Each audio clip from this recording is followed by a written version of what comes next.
Today we are going to set up our own WireGuard server. WireGuard is free open source VPN software, and by hosting this on a free virtual machine, you can effectively get your own free VPN. You can get a free virtual machine either from Oracle Cloud's free tier or from Google Cloud's free tier, and you can connect your WireGuard client from any Windows device, Mac device, iOS, Android or Linux to effectively give you a free VPN on any of your devices. To get your free virtual machine, head to oracle.com/cloud/free or cloud.google.com/free. Or if you don't trust Google or Oracle and don't mind paying a few dollars, you could try RackNerd. Now, they allow you to sign up using cryptocurrency. So if you want that extra level of privacy, I've got a link in the description where you can check out RackNerd. But for this demonstration, I'll use Oracle. So go ahead and sign up for free, and I'll go ahead and meet you in the dashboard and let's build this thing. Okay, once we're signed up and logged into Oracle, we are using our free tier account here, and under Get Started, let's scroll down to create a VM instance. And I'm going to call this one WireGuard under name. And from here, we choose our image and shape. So by default, it's on Oracle Linux. We can choose a different operating system if we like. For example, I'll go with Ubuntu, and 1804 is what I'll go with here. You can actually use any of the supported distributions here in the documentation. I'll link to that on my blog in the description, but for this demo, I'll use Ubuntu and go ahead and select that image. And for the shape, I'll leave it on the default, always free eligible AMD micro there. That's going to work just fine. For networking, we can click edit there and we can choose, if we've already used this before, we can use an existing virtual cloud network. If you haven't used it before, you can go ahead and create a virtual cloud network. It'll give a default name and a default subnet name there.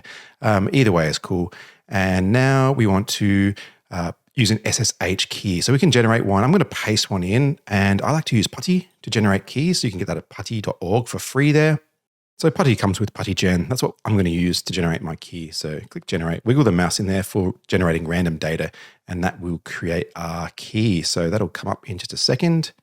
And let's go ahead and save that public key. I'll call that WireGuard and save that in and save our private key as well. We can click yes there. If you'd like to add a password, you can do that here as well. WireGuard private. There we go. And we can actually just copy this public key from the screen there. Just go ahead and copy it and you can paste it straight in there. And that should be all good. Of course, you don't have to use PuTTY. There's plenty of other methods to generate SSH keys, but that's basically it. We click create now. We can see our instance is provisioning. In a second, we'll get our public IP4 address. Then we can go ahead and connect to the VM.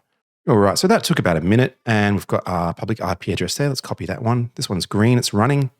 Let's go ahead and run PuTTY. Let's connect to that address. So our host name is going to be the IP address that we just generated there on our VM, and Ubuntu is the username at the address there. I'm going to save this as WireGuard tutorial and click save there. And then under SSH, let's go ahead and find that key for authentication. That's the private key we saved earlier. So we can just browse to that key. That's the one I saved it as WireGuard private there. And let's go back to session and I'm going to save that again. And we can go ahead and open that and click accept. And it should connect to our virtual machine now. There we go. First thing let's do, let's change the super user. So sudo su dash, there we go. And then we've got a few commands to install WireGuard. So I'm going to put all this over on my blog. You can just copy and paste it from there. And first thing is to get the install script. Next thing is to change the permissions on that. And then go ahead and install using the script. Bang. And now it's asking for our public IP address. We have to change this to our public IP address. That's that one there. So after copying our VM IP address, we can delete that one and then right click to paste in PuTTY. We can paste in our public IP address. The rest of this we'll leave as default. So press enter, enter, enter, enter, enter, and enter, and enter. And that's about it. Make a note of this port because we're going to have to open this on our virtual cloud network in just a second. So highlighting it actually copies it to our clipboard. We can use that in just a second. Enter here, enter again. And now it looks like it's doing its thing, installing away here. While this is installing, let's go ahead and open up that port in our virtual cloud network. So under our instance details here, we can go to our virtual cloud network there, click that one. And then we click the subnet, and then we click our default security list. And then we have to add the ingress rule here. So it's 0.0.0.0/0 there, TCP, and the destination port is that one we copied from my install. And I'm going to put WireGuard in here just so I can remember that this port is for WireGuard and add that on. And I'm going to do the same thing again, 0.0.0.0/0. This time it's going to be UDP. There we go. Port's the same there. In my case, it's 59757, but yours might be a little different. It's going to pick a random port in a certain range there for you. So WireGuard in there and add that one on there as well. So we should get our 2 WireGuard ports opened up here. Let's check how our install is going there. It's asking for our client name. We can give this any name we want. So I'll call it Idea Spot. And the rest of this is just enter. And now we've got a QR code. We can actually take a screenshot of this because you can actually get the WireGuard app on your mobile devices.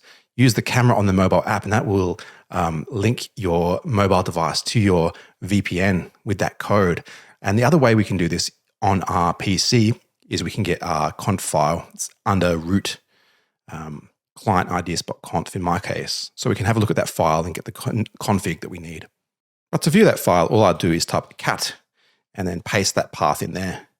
So cat and then that one there. So root WGO client ideas.conf. And that's going to display the info we need. So all the stuff in here is what we're going to use to duplicate this conf file on our PC. So I'm going to copy that. And then in Notepad, let's just paste it in there.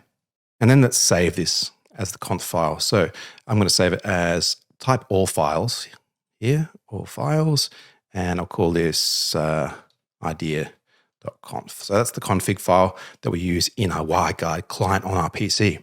So WireGuard has clients for Windows, Mac, Ubuntu, Android, iOS devices. Here I'm using Windows in this example, so I'll download the Windows installer. And after running that installer, you'll get your app. The app looks like this. It'll say WireGuard, import the tunnel from the file. And that is the idea.conf file that I just created in my situation. There we go. So that's loaded in. And we just click activate. And if we're lucky, this should connect. And so this looks like it's running just fine. If we go to Google and type just what's my IP, we should actually get our public IP address will show as our virtual machine address. So that means our VPN is working just fine.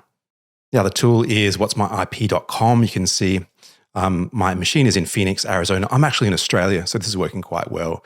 And Oracle, here's my ISP, obviously, because I'm using Oracle Cloud. But that basically wraps it up. WireGuard's been working really well for me since I tested it on Windows. I've also used it on iOS as well. Both have been really fine. Using that QR code, like I showed earlier on the camera, it was easy to load that onto the WireGuard app. But the other way I've used a free VPN on Oracle is using OpenVPN, and I've done a tutorial on that. I'll link to that in the screen, at the end screen here. So you can check that one out, see which one you prefer. Some people prefer WireGuard, some people prefer OpenVPN, but both have been just fine in my case. So let me know what you think in the comments. Thanks for watching. I'll see you next time.